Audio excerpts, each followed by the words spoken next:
Hello friends, welcome to legal and social awareness. मैं Karim Ahmad Siddiqui advocate. कैसे आप सब लोग? उम्मीद करता हूं कि आप सभी लोग स्वस्थ होंगे और अच्छे होंगे। पिछले हफ्ते आप लोगों के द्वारा मेरे चैनल के कमेंट बॉक्स में कमेंट्स करके जो सवाल पूछे गए हैं, अपनी जो लीगल प्रॉब्लम्स बताई गई हैं, जो समस्याएं बताई गई हैं, उनके क्या जवाब होंगे, आपकी समस्याओं का क्या कानूनी समाधान होगा, इसी के संबंध में आज के इस एपिसोड में बात करने जा रहा हूं। कुछ कॉमन सवाल हैं जिनको सेलेक्ट किया गया है। उन कॉमन सवालों के क्या जवाब होंगे आज के इस वीडियो में देखते हैं, इसलिए जुड़े रहें आखिरी तक। इन सवालों में आपका भी सवाल हो सकता है, आपकी समस्या का भी कानूनी समाधान हो सकता है। इसलिए आगे बढ़ने से पूर्व चैनल को सब्सक्राइब करके बेल बटन को हिट करके ऑल पर ज़रूर सेट कर दें और वीडियो को लाइक और शेयर भी करते रहा करें। साथियों, शुरू करते हैं आज का यह एपिसोड और देखते हैं कि आज कौन कौन से सवाल लिए गए हैं और उनके क्या कानूनी जवाब होंगे। आज का जो पहला सवाल है अजय राजौरा, जो अभी इन्होंने पूछा है, लेटेस्ट ही इन्होंने पूछा कि सीआरपीसी की जो सेक्शन 482 है, इसका फैसला होने में कितना समय लग जाता है, एफआईआर निरस्त कितने दिनों में होती है। सीआरपीसी 482 के तहत जब हम हाईकोर्ट के समक्ष कोई एप्लीकेशन फाइल करते हैं, कोई याचिका दाखिल करते हैं, तो उसकी सुनवाई में हर हाई कोर्ट का अपना अलग अलग टाइम होता है, वहाँ की पेंडेंसी के हिसाब से। लॉ में कोई ऐसा टाइम पीरियड प्रिस्क्राइब्ड नहीं है। होता क्या है कि जैसे ही आप फ्रेश फाइल करते हैं, तो फ्रेश फाइल करने के बाद जब case as a fresh take up होता है, तब तो उसकी सुनवाई विद इन ए वीक हो जाती है, अगर आपका केस बैकलॉग में नहीं फंसा। अगर बैकलॉग में फंस गया तो हो सकता है कुछ टाइम ले ले, तो इंटरिम रिलीफ तो आपको मिल जाता है, लेकिन फाइनल जजमेंट इसका कब होता है, कोई टाइम लिमिट नहीं बताया जा सकता। मैं जहाँ तक इलाहाबाद हाई कोर्ट की बात करूँ तो 5 साल से ज़्यादा हो गया, अभी भी 482 की एप्लीकेशंस पेंडिंग हैं। ऐसे कई केसेस पड़े हुए हैं, तो एक सर्टेन टाइम लिमिट इसकी बताना मुश्किल है।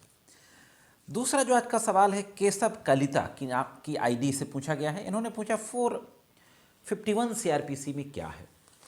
451 सीआरपीसी में किसी प्रॉपर्टी जो प्रॉपर्टी केस से रिलेटेड है, किसी केस से कनेक्टेड है, जिसको केस प्रॉपर्टी बोलते हैं, तो केस के इंक्वायरी और ट्रायल के दौरान कोर्ट को यह पावर होता है कि उस प्रॉपर्टी को किसी पर्टिकुलर व्यक्ति के पजेशन में रख दे, उसकी कस्टडी में रख दे। अगर इस तरीके की प्रॉपर्टी है कि वो बेकार हो सकती है, समय के साथ डैमेजेज हो सकती है, तो उसको कोर्ट सेल आउट करने के बारे में भी ऑर्डर कर सकती है। डिटेल में इस सेक्शन के बारे में मैं किसी और दिन वीडियो बनाऊंगा, आप इंतजार करते रहिए। आज का जो अगला सवाल है ये PUBG light white YouTube channel के द्वारा पूछा गया है और स्नेहा पाल जी का भी यही सवाल है। इसलिए मैंने कहा था कि मैंने कुछ कॉमन सवालों को लिया है जो कई लोगों के द्वारा पूछे गए हैं। इन्होंने पूछा कि 156 सब क्लास 3 में अगर एफआईआर का आदेश ना हो तो क्या करें। दूसरे ने पूछा कि अगर 156 सब क्लास 3 की एप्लीकेशन कोर्ट रिजेक्ट कर दे तो क्या करें। एफआईआर का आदेश ना हो तो क्या करें, रिजेक्ट कर दे तो क्या करें, बात एक ही है। देखिए, अगर 156 सब क्लास 3 की एप्लीकेशन मजिस्ट्रेट की कोर्ट के द्वारा आपकी रिजेक्ट हो जाती है, तो आप सेशन कोर्ट में 397 सीआरपीसी के तहत रिवीजन फाइल कर सकते हैं। हाँ साथियों, जिला एवं सत्र न्यायालय के समक्ष रिवीजन फाइल कर सकते हैं। उस ऑर्डर को, मजिस्ट्रेट के ऑर्डर को आप चैलेंज कर सकते हैं।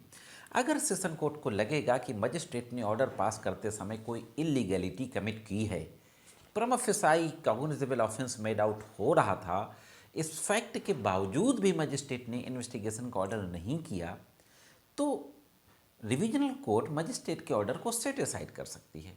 तो आपके पास ये अपॉर्चुनिटी है कि आप सेशन कोर्ट के समक्ष रिवीजन एप्लीकेशन फाइल कर सकते हैं। आज का जो नेक्स्ट सवाल है गोपाल शर्मा के द्वारा पूछा गया है।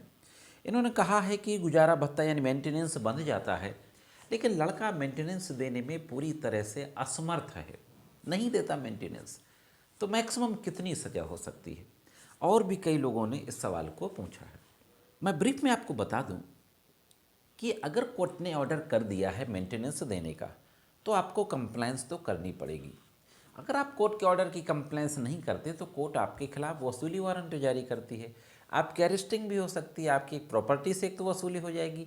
अगर आपके पास कोई भी मूवेबल इमूवेबल प्रॉपर्टी नहीं है तो फिर आपके खिलाफ वसूली वारंट के साथ साथ अरेस्ट वारंट जारी हो सकता है। आपको कोर्ट अरेस्ट करके जेल भेज सकती है। अब जो आपका सवाल था कि मैक्सिमम कितने दिनों के लिए, पर डिफ़ॉल्ट 30 डेज तक आपको जेल में रख सकती है। पर डिफ़ॉल्ट अगर एक बार आप पेमेंट करने में डिफ़ॉल्ट हुए तो 30 डेज तक जेल में रख सकती है। आप बाहर आएंगे, दोबारा फिर आप डिफ़ॉल्ट हो गए तो फिर से पकड़ के आपको 30 डेज तक के लिए जेल में रख सकती है। तो इस तरीके से पर डिफ़ॉल्ट 30 डेज तक के लिए कोर्ट रख सकती है और लगातार फिर 30 डेज और रखती रहेगी आपके डिफ़ॉल्ट के बेसिस पे। नेक्स्ट सवाल ज्योति साहू का है। एफआईआर हो गई, 2 महीने हो चुके हैं, आरोपी गिरफ्तार नहीं हो रहा, क्या करें, फरार हो गया आरोपी। कई लोग अक्सर ये सवाल पूछते हैं कि एफआईआर दर्ज हो गई, विवेचक कायदे से काम नहीं कर रहा, विवेचना सही निष्पक्ष नहीं हो रही।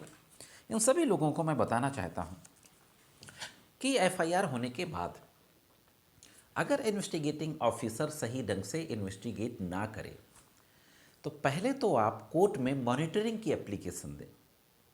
मॉनिटरिंग की एप्लीकेशन मजिस्ट्रेट के न्यायालय में दे के समय समय पर अदालत के जरिए प्रोग्रेस रिपोर्ट मंगाते रहें इन्वेस्टिगेशन की। इसी के साथ साथ आप पुलिस के सीनियर ऑफिसर्स को भी एप्लीकेशन देते रहें और बेहतर ये होगा कि आप न्यायालय में एप्लीकेशन देने से पहले पुलिस के सीनियर ऑफिसर्स को एप्लीकेशन दें, वो सारे फैक्ट्स लिखते हुए कि ये स्थिति है कि इसके ये एविडेंसेस हैं, ये विटनेसेस हैं, लेकिन इन्वेस्टिगेटिंग ऑफिसर ना तो ये एविडेंस कलेक्ट कर रहे हैं, ना इन विटनेसेस से इंक्वायरी कर रहे हैं, पूछताछ कर रहे हैं।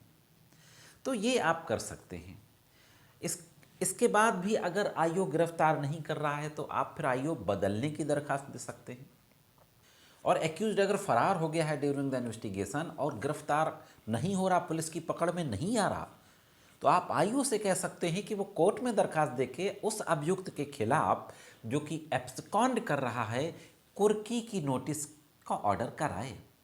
82 सीआरपीसी के तहत नोटिस का ऑर्डर कराए। 82 सीआरपीसी के नोटिस इशू होने के बाद अगर 1 महीने का समय बीत जाता है तो फिर 83 के तहत उसकी कोई प्रॉपर्टी है तो प्रॉपर्टी को अटैच करने का ऑर्डर कराए, यानी कुर्की वारंट आईओ से कह के आप कह सकते हैं कि कुर्की वारंट ले कोर्ट के जरिए। तो ये आप इसमें कर सकते हैं। अनअकैडमी एक ऐसा ऑनलाइन एजुकेशन प्लेटफॉर्म जहां पर आपको कंप्लीट पैकेज मिलता है और भीड़ से अलग दिखकर अपने जुडिशियल ऑफिसर बनने के सपने को पूरा कर सकते हैं। अनअकैडमी एक ऐसा प्लेटफॉर्म है जहां पर आपको प्लस सब्सक्रिप्शन भी मिलता है जो स्ट्रक्चर्ड कोर्स के रूप में होता है। अनअकैडमी के प्लेटफॉर्म पर जो एक्सपर्ट एजुकेटर्स होते हैं, लॉ प्रोफेशनल्स, उनके द्वारा आपकी क्लासेस ली जाती हैं। यहाँ पर टेस्ट सीरीज भी होती हैं, लाइव टेस्ट क्विजेज वगैरह भी होते हैं, लाइव इंट्रैक्शन होता है during the live class. Unacademy YouTube judiciary पर भी आपको लॉ की क्लासेस मिल जाती हैं। अनअकैडमी पर रैपिड रिवीजन की सीरीज चलाई जाती हैं। एक्सपर्ट एजुकेटर्स के द्वारा रैपिड रिवीजन सीरीज के साथ साथ जुडिशरी के एग्जाम्स से रिलेटेड आपको प्रॉपर गाइडेंस प्रोवाइड किया जाता है। अनअकैडमी पर टेस्ट सीरीजेज भी स्टार्ट हो चुकी हैं, फ्री टेस्ट सीरीजेज स्क्रीन में आपके सामने डिस्प्ले है, आप नोट डाउन कर सकते हैं। अनअकैडमी में आपको समय समय पर T20 मॉक टेस्ट भी के प्रोग्राम्स भी मिल जाएंगे, मॉक टेस्ट लिए जाते हैं, पूरा डिस्प्ले आपके सामने है, आप नोट डाउन कर सकते हैं।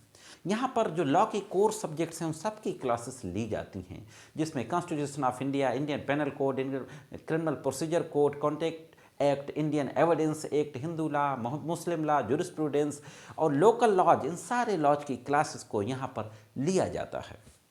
अनअकैडमी का जो पेड सब्सक्रिप्शन है वो अगर आप 1 महीने का लेते हैं तो आपको थोड़ा सा ज़्यादा पड़ेगा, लेकिन अगर आप 24 मंथ का ले लेते हैं तो आपको बहुत ह्यूज डिस्काउंट मिल जाता है। 1 मंथ, 3 मंथ, 6 मंथ और 18 मंथ और 24 मंथ के सब्सक्रिप्शंस यहाँ पर अवेलेबल हैं। तो ये थी अनअकैडमी जहाँ पर आपको कंप्लीट पैकेज मिलता है आपके जुडिशरी एग्जाम्स की प्रिपरेशन के लिए। आज का जो आखिरी सवाल है विपिन मौर्य जी के द्वारा पूछा गया है कि विवेचना किसी दूसरे थाने में कैसे ट्रांसफ़र करवाएं। विवेचना किसी दूसरे थाने में ट्रांसफ़र कराने के लिए पहले तो आपको ये प्रूव करना पड़ेगा प्राइमा फेसाई पुलिस के सीनियर ऑफिसर्स को कि विवेचना इसमें निष्पक्ष नहीं हो रही, जस्ट और प्रॉपर विवेचना नहीं हो रही। सीनियर ऑफिसर्स को आप एप्लीकेशन, एसपी लेवल के ऑफिसर्स को एप्लीकेशन देके आप थाना ट्रांसफ़र कराने के लिए कह सकते हैं। एक सर्कल ऑफिसर को एप्लीकेशन देके आप थाना ट्रांसफ़र कराने के लिए कह सकते हैं, क्योंकि सर्कल ऑफिसर के अंदर में 3 या 3 से ज़्यादा थाने होते हैं। तो आप सर्कल ऑफिसर को भी एप्लीकेशन दे सकते हैं, आप एसपी, एसएसपी को भी एप्लीकेशन दे सकते हैं, और आप हाई कोर्ट में रिट भी कर सकते हैं, इस कॉन्स्टिट्यूशनल रिट, कि इसकी विवेचना कायदे से नहीं हो रही है, लिहाजा इस विवेचना को इस थाने से किसी दूसरे थाने में ट्रांसफ़र कराया जाए। लेकिन वो आपको सारे ग्राउंड्स, रीजनेबल ग्राउंड्स बताने पड़ेंगे, कोर्ट को बिलीव कराना पड़ेगा, रीजन टू बिलीव होना चाहिए, विश्वास करने का कारण होना चाहिए कोर्ट के पास कि वाकई this as a genuine reason, जिस वजह से इस विवेचना को इस थाने से ट्रांसफ़र होना जरूरी है। तो यह थे आज के आपके सवालों के जवाब। ये जवाब कैसे लगे कमेंट्स करके जरूर बताइएगा। वीडियो में इतना ही, मिलते हैं किसी अन्य वीडियो में कानून की कुछ अन्य जानकारियों के साथ। तब तक कानून की विभिन्न तरीके की जानकारी के लिए देखते रहें लीगल एंड सोशल अवेयरनेस।